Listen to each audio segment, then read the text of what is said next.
Hi, I'm Debra Meiburg with Silvio Franco of Nino Franco. Well, I must ask you, Nino Franco. Franco sounds a little French. Where does the name come from? Well, actually, there is a part of a family, Italian family that is really from Italy. It's not from France. Actually, there was a family from Spain, which was called Franco. But our part of the family is totally Italian.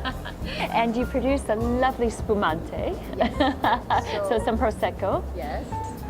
So we produce Prosecco in the northeast of Italy, which is the area for Prosecco production. We are based in the historical area, which is the hilly side in the Valdobbiadene, the OCG.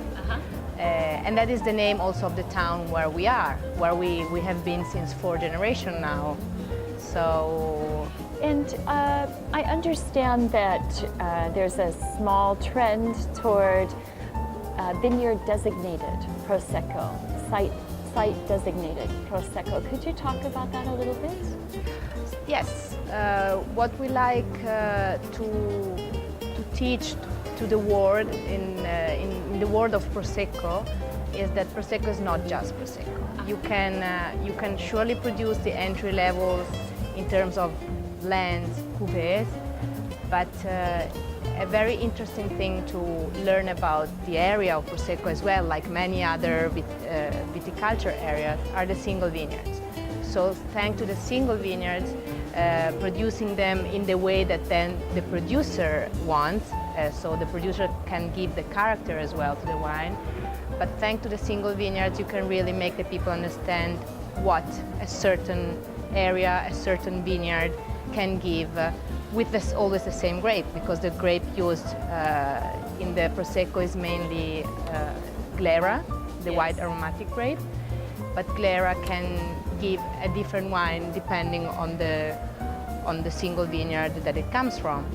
And in this idea of identifying sites, is anyone making a beautiful map for us that live in Asia so we know all the hills? Yes?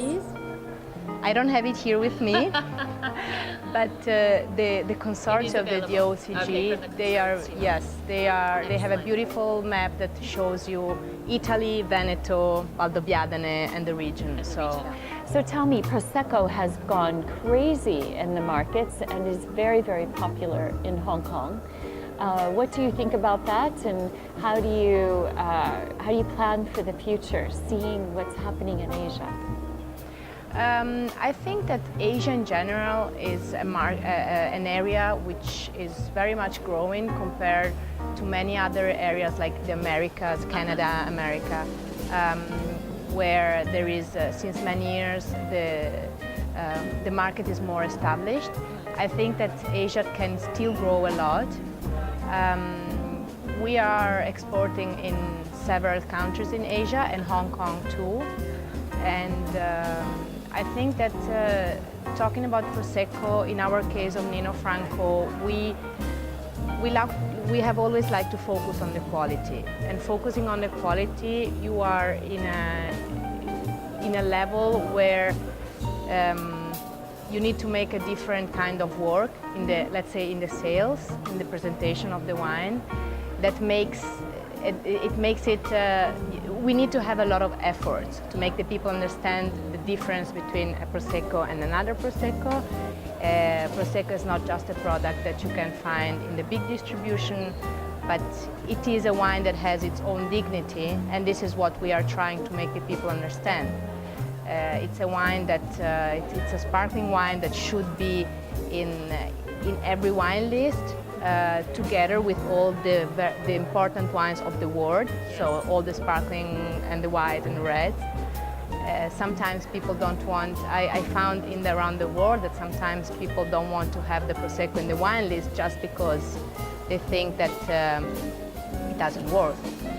Sometimes it happens. So it's a big challenge for us to make the people understand this, you know, the importance of a wine which is surely easier than many others, but that's its character. An easy wine, easy to drink, very fresh and very young, which if it is done in the right way, you can even age it and make some vertical tastings. Yeah. I wouldn't say buy a bottle of Prosecco and age it, but if you put some bottles aside just as a curiosity, you will see that the good Prosecco, when it's done with a good quality, it can... Interesting. I wouldn't have thought so. I always think of it as a wine to drink fresh and young. Can we speak a little bit about residual sugar? Yes. Could you talk about that? Yes. So Prosecco can be done in different ranges of residual sugar.